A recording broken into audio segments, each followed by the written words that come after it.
Itachi बाबा की बात सुनकर गांव के लोग रात में डर की छाये में जैसे तैसे सो रहे थे। तभी अचानक पूरा गांव धुएं से भरने लगता है और उस धुएं के बीच वही गाना गूंजता है और धुएं के अंदर से बाहर आती है गुड़िया। बाहर निकलते ही गुड़िया जोर जोर से हंसने लगती है। उसकी हंसी की गूंज सुनते ही पूरा गांव जाग जाता है और सब लोग डर के मारे चीखते हुए इधर उधर भागने लगते हैं। तभी इटाची बाबा गुड़िया के सामने आता है और चीख कर बोलता है, चली जा यहाँ से, नहीं तो ये तेरा आखिरी रात होगा। गुड़िया हंसती है और कहती है, दम है तो रोक के दिखा, और बड़ी होने लगती है।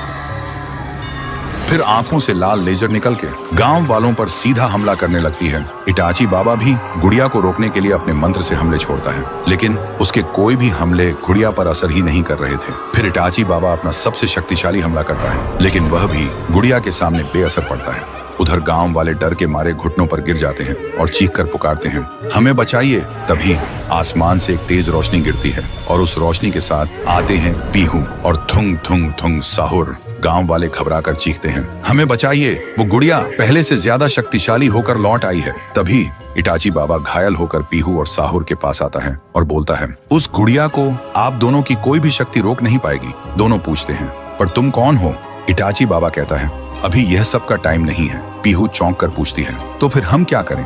इटाची बाबा कहता है, उसे मिटाने के लिए हमें वहीं जाना होगा जहां से उसका जन्म हुआ था। साहुर गुस्से से बोलता है, बताओ कहां जाना है? इटाची दोनों की आंखों में देखकर बोलता है, आप लोग गुड़िया को उलझा के रखिए, मैं वहां जा रहा हूँ। फिर इटाची बाबा मंत्रों से एक पोर्टल खोलता है और पोर्टल के अंदर चले जाते हैं। फिर पीहू गुड़िया को रोकने के लिए आंखों से आग छोड़ती है, लेकिन गुड़िया को कुछ भी नहीं होता। साहुर भी गुस्से से गुड़िया को बीच से फाड़ देता है, लेकिन गुड़िया तुरंत खुद ब खुद जुड़ जाती है और हंसने लगती है। उधर इटाची बाबा आह्वान मंडल को मिटाने के लिए मंत्र करता है, लेकिन मंडल मिटने के बाद भी खुद ब खुद वापस बन जा रहा है। फिर इटाची को समझ आता है, ये काला जादू और बुरे खून से बना है, अब इसे मिटाने के लिए अच्छा खून चाहिए। फिर इटाची बाबा आह्वान मंडल के बीच खड़े होकर मंत्र करने लगते हैं। तभी उसका पूरा शरीर अचानक फट जाता है और उसका लहू पूरा मंडल ढक देता है और पल भर में ही आह्वान मंडल मिट जाता है। इधर गुड़िया चीखने लगती है और छोटी होने लगती है और देखते ही देखते धूल बनकर हमेशा के लिए मिट जाती है। पीहू और साहुर की आंखों में आंसू आ जाते हैं, क्योंकि उन्हें समझ आ गया था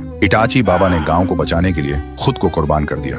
फिर साहुर गांव वालों से बोलता है, इटाची बाबा को कभी मत भूलना, उन्होंने अपनी जान तुम सबके लिए दे दी। फिर पीहू और साहुर भी सबको अलविदा कहकर गांव से चले जाते हैं। कुछ साल बाद गांव वालों ने इटाची बाबा की याद में एक बड़ी सी मूर्ति गांव के बीचों बीच खड़ी कर दी, क्योंकि गुड़िया को मिटाने के बाद शांतिपुर फिर से पहले जैसा सुकून भरा गांव बन गया था। इटाची बाबा की बात सुनकर